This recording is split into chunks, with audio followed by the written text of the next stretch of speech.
Since the dawn of time, the importance of one question has outweighed all others. What's for dinner? From the wind-chilled tundras of the Arctic to the dry dunes of the Sahara, all the way to the deepest rainforests of the Amazon. Our omnivorous nature has allowed humans to survive and thrive.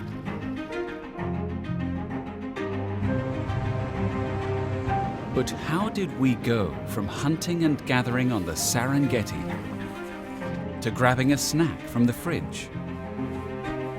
Perhaps the answer was as elemental as the kiss of fire.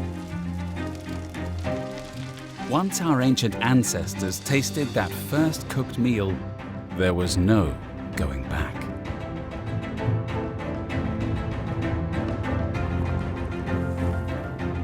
Cooking has driven human evolution, invention, and progress.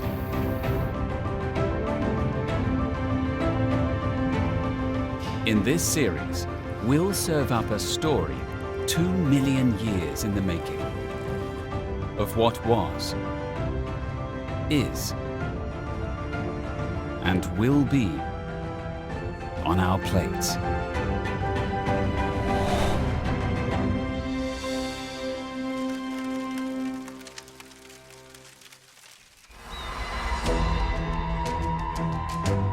Almost 9 million years ago, our ape-like ancestors began their descent from trees onto the grasslands of the African savanna.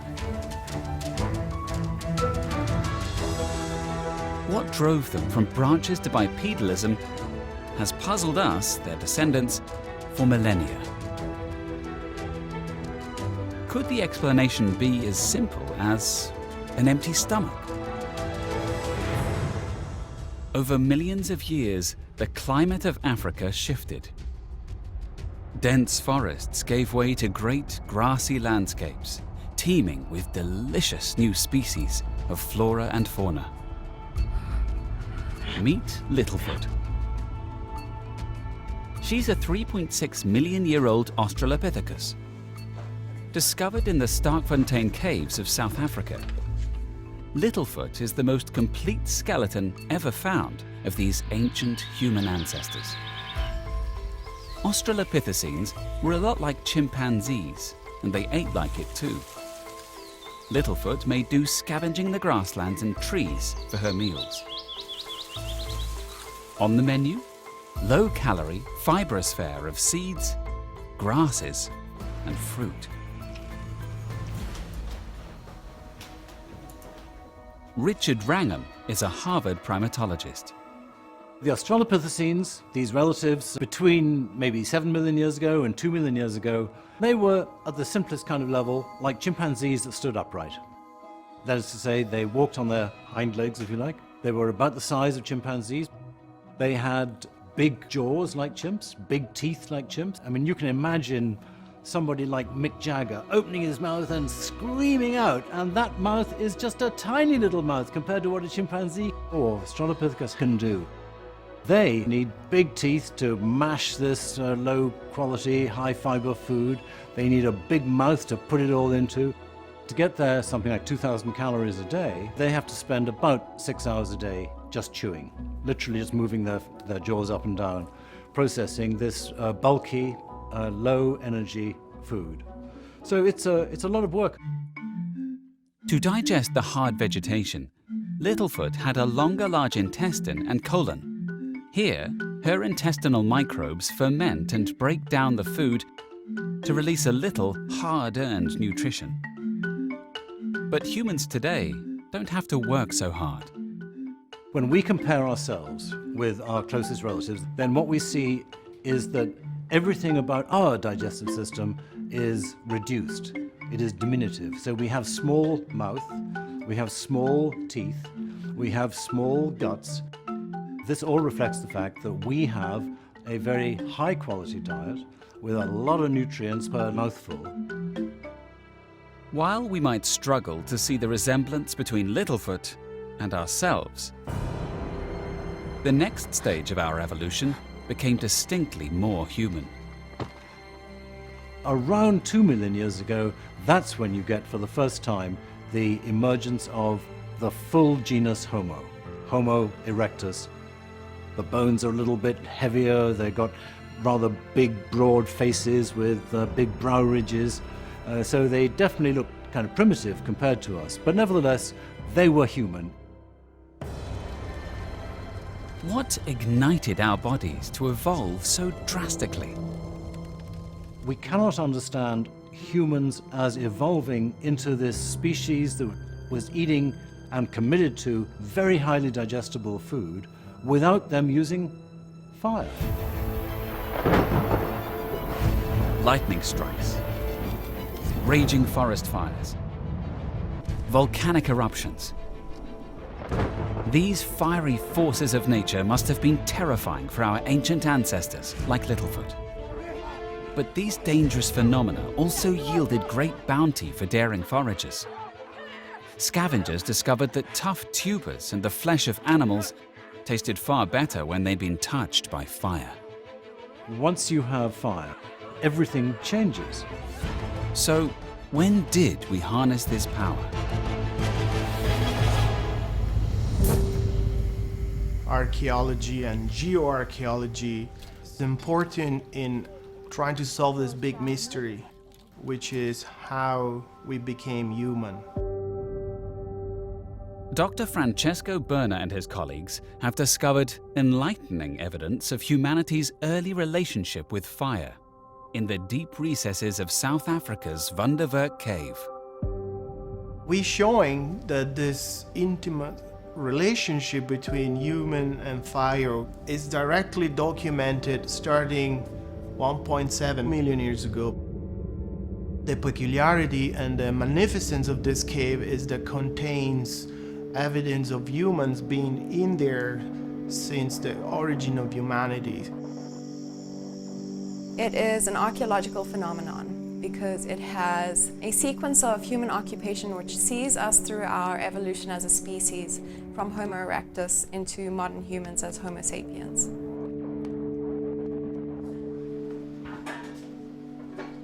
This is a block of intact sediment which we have taken from the context of 1.78 million years old and older in Wonderwerk cave.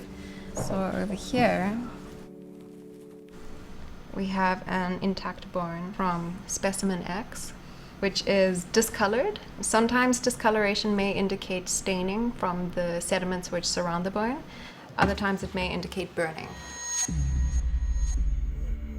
The slides of this ancient Earth hold remnants of a hugely consequential moment in human history.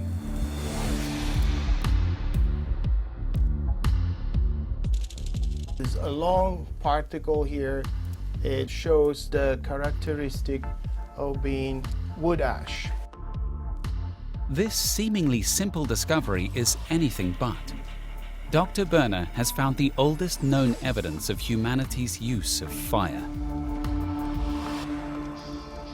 That's extremely exciting. They put human and fire in the same spot early on in human evolution. With the controlled use of fire, we first began to cook our food. This act of transformation had revolutionary effects on our sustenance. So basically, heat jiggles molecules and breaks them apart, and then that's nice. When you cook, you're saving yourself a lot of the energy that otherwise the body would be using to digest raw food. So we get a bonus from how much of the food can be digested, and we get a bonus from saving ourselves the cost of digesting the food. Thanks to cooking, we had a newfound surplus of energy, which went straight to our heads. We're not using that metabolic energy for our gut. What should we do with it? Let's make a bigger brain. We have the largest brain in relationship to body weight of any primate. For the average person, about a quarter of all of the food calories you eat go to fueling your brain. So this is an organ that is only a 40th of your body weight, but it's occupying a quarter of your food. So it's incredibly hungry and expensive to fuel all the time. Cooking with fire sparked our evolution, and we've had one thing on our minds ever since: filling our stomachs. Technological breakthroughs like stone tools helped us to kill and prepare our suppers, and we continued to be keen gatherers. The importance of fire to fuel our minds and light our way never waned. Fire was essential to our first hunter-gatherer societies. We lived as hunter-gatherers for millions of years. Today, the lifestyle that made us who we are is practiced in only a few remote corners of the world.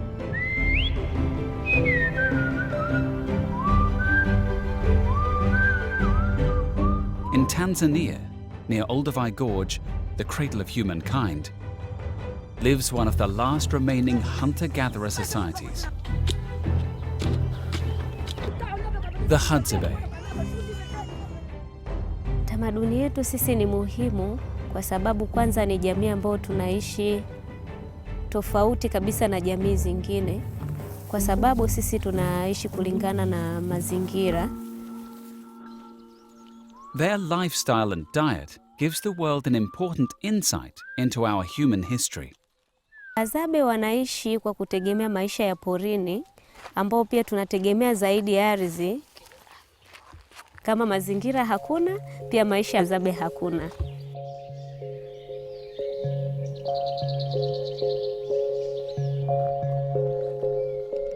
It's mid-morning in the Hadzabe camp, and it's time for the first meal of the day.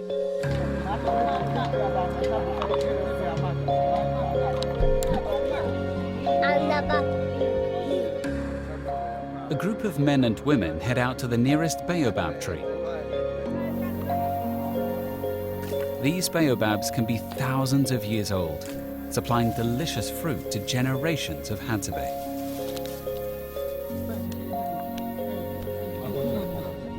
The women break down the fibrous, delicious fruits.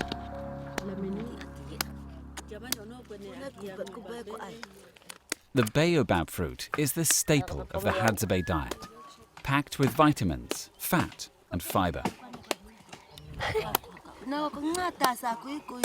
The high levels of vitamin C provide an unexpected citrus tang. Kongarobi berries are refreshing and slightly sweet, and they happen to pack 20 times the fiber of your average farmed berry. The Hadzabe see food wherever they look in their native land. They eat an amazing variety of almost 600 plant and animal species.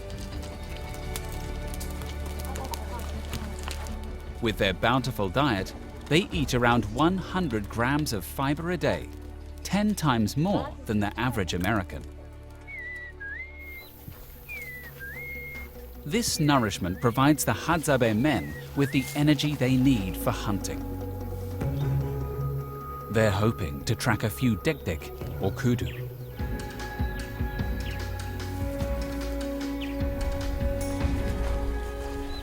Like the hundreds of generations before him, Nyoha grew up hunting on these Hadzabe ancestral lands. Nikaanza mzee akanichongea pindi kidogo saizi yangu, lakini sio mkubwa. Saizi yangu chongea na mishale nini, baadaye sasa hiyo pindi nikaizala, basi akanitengenezea kubwa zaidi ya pale sasa. Na mimi pale nimefutuka kidogo, sasa niko saizi. It takes years of training and incredible strength to hunt with one of these weapons. The Hadzabe must observe and study their environment. And hunting teaches a great lesson: patience. Nyoha finally has something in his sights: a pembe, or rock rabbit.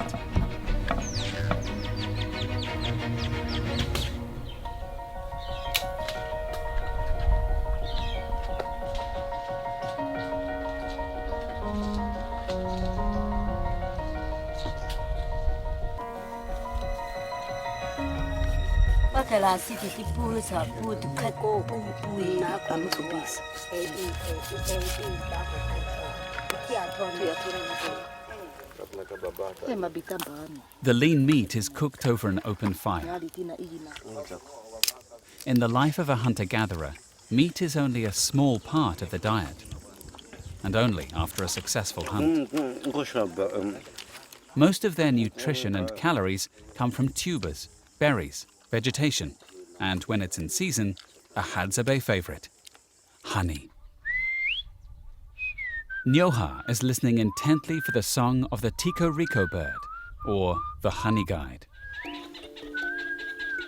The Hadzabe have developed a language with these birds, and the two species enjoy a deep and mutually beneficial relationship. High in these branches is the world's finest all-natural dessert.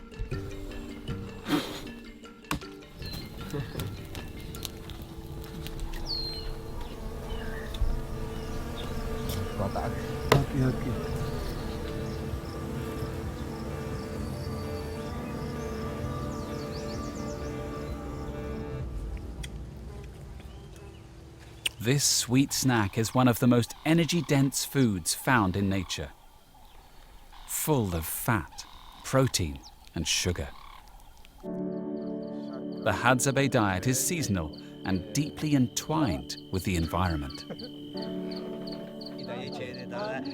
The lives of the Hadzabe give us a glimpse into how our ancient ancestors ate.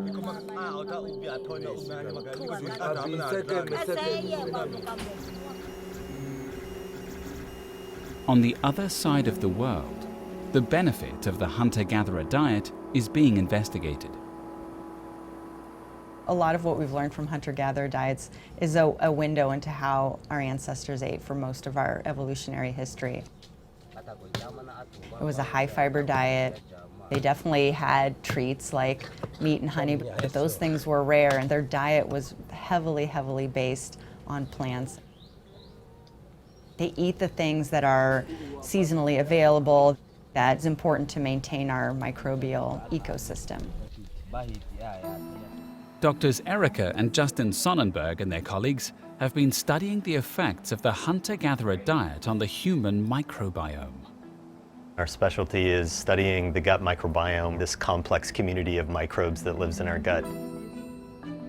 We're interested in how the collection of microbes that inhabit our gut influences everything from our immune status to our metabolism to even our moods and behavior through our central nervous system. Study of the human microbiome is often concerned with the way in which this mini ecosystem can affect human health.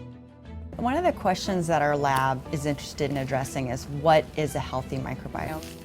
In traditional populations, people that live like our ancestors did hundreds of thousands of years ago, hunting and gathering for food, we see a huge increase in diversity, so many more types of species in their gut than are living in the Western gut. The Hadzabe have among the most diverse human guts on the planet, with almost double the amount of fungi and flora of those living on a Western diet. What we're realizing now is that the Western microbiome associated with industrialized societies, is probably something that deviates wildly from the community that we evolved with, and may be a community that's actually predisposing us to some of our most common and serious diseases. These are things like heart disease, a lot of autoimmune diseases, things like allergies and asthma, inflammatory bowel diseases, cancers, and most of these are diseases that we just don't see in the Hadza. Learning from the Hadzabe and making the effort to improve our gut health by rewilding our diet may be a key ingredient in fighting some of the industrial world's most deadly chronic diseases. The diversity of the Hadzabe diet comes from their connection to the environment and a way of life that has endured the ages.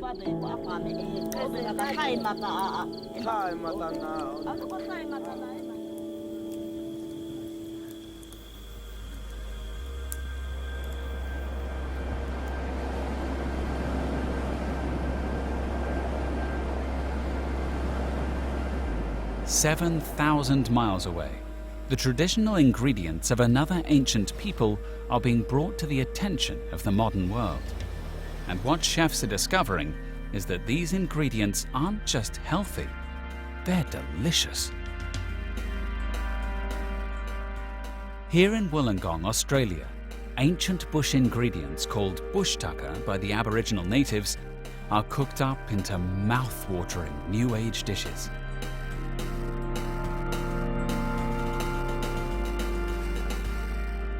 So we do Australian cuisine using local produce, but also using inspiration from our local surroundings.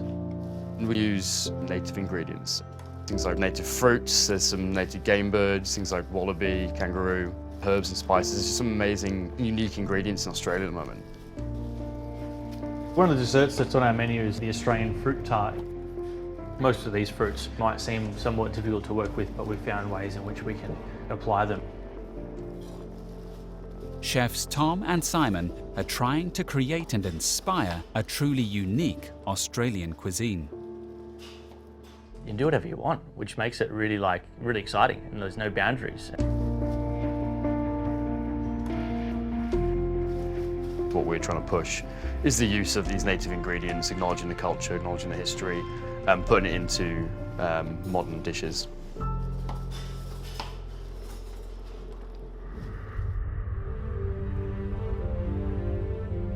Living for 50,000 years in isolation, the Aborigines of Australia are one of the most resourceful peoples on Earth.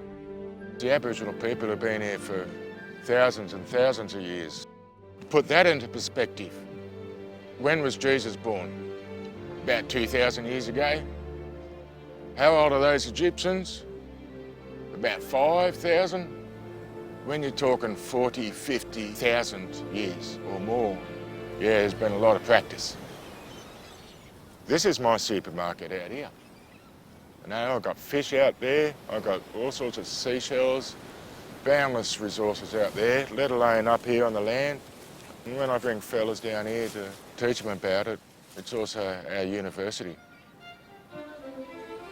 But European settlers and modern-day Australians have rarely looked to the Aborigines for edible inspiration. You can go to any market or a food fair anywhere in Australia and you can find every cuisine from every country from around the world. China or Morocco or Italian or anything. But you won't find a bush tucker. Hey. It's slowly evolving. I go around teaching people about my culture through the way of bush foods and trying to introduce them into another way of living and knowledge. The native animals and plant life of Australia evolved in isolation, leading to a diversity of ingredients unique to the rest of the world. Here we have finger lime, which is a native lime, extremely tasty and very, very special. They basically look like little caviar, but lime tasting, and you pop them and they, little bursts of acidity.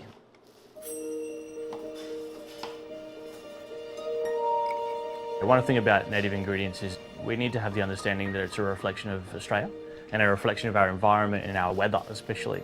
And so you talk about Australia, it's so hot, it's so dry.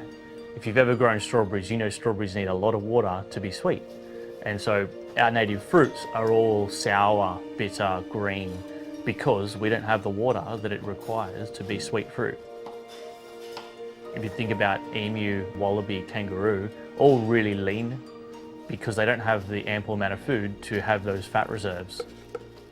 So we've got some braised wallaby tail. It's very much like oxtail, wallaby tail. It's quite fatty, gelatinous meat. Takes quite a lot of cooking, but really delicious once you do. There's definitely trial and error, and I think as chefs you can take an ingredient, you can taste it, you can work out flavours it's going to work with. Also from people we've done work with, Fred from Fred's Bush Tucker, a little bit of cooking with him. He sort of taught us some very traditional ways. We've taken that into the kitchen and sort of replicated that.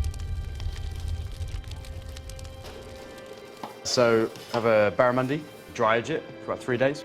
This dish is based on quite a traditional way of cooking barramundi. So normally you take a whole barramundi, wrap it in paper bark, soaked in water, layer it with lemon myrtle leaves. The smoke will come up through the lemon myrtle, flavouring the fish.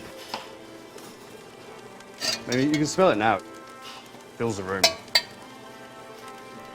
So this is the little salad that goes with the barramundi.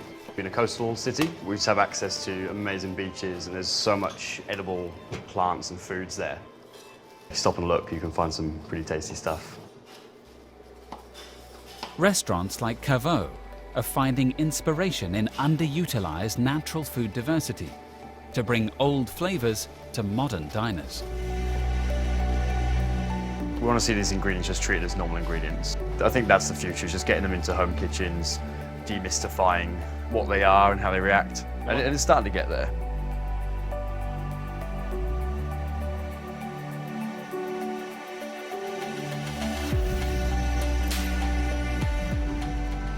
The importance of this food revival goes beyond mere tastes and flavors. Look, a lot of our elders are dying these days. If we don't do something about our Aboriginal culture now, through food, through tourism, through art, we're going to lose it. The Aboriginal people are just going to lose their knowledge. And you've got to share your knowledge to keep it, really. So that's part of my role. I feel to try and impart some of the knowledge that I have to the younger generation and the general public.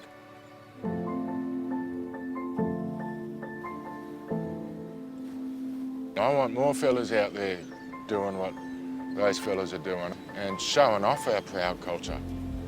All the ingredients are here in our backyard. The diversity inherent in reintroducing these foods to our diets is in sharp contrast to how most of us eat today, to our own detriment. If we are to improve our health in the future, we must take some lessons from the past. No matter who you are or what you eat, cooking deserves its place as one of the great revolutionary innovations of history. I believe that humans became human when an ape learned to cook. So truly, it is impossible to imagine humans as a species without fire. Fire is what made us. Fire is the creator of the human species. We are the creatures of the flame. The campfires of our ancestors have become the restaurants and kitchens of today. Cooking has moved on from food touched by fire to culinary works of art. We fry, roast, boil, and bake. Cooking changed our bodies, our brain, and ignited a cognitive revolution in human beings. This would lead to an equally consequential period in human history, the agricultural revolution. This epic event turned our hunter-gatherer lifestyle on its head and introduced a plethora of new plant and animal species to our diets. And it all led to one of the greatest inventions in culinary history, the taco.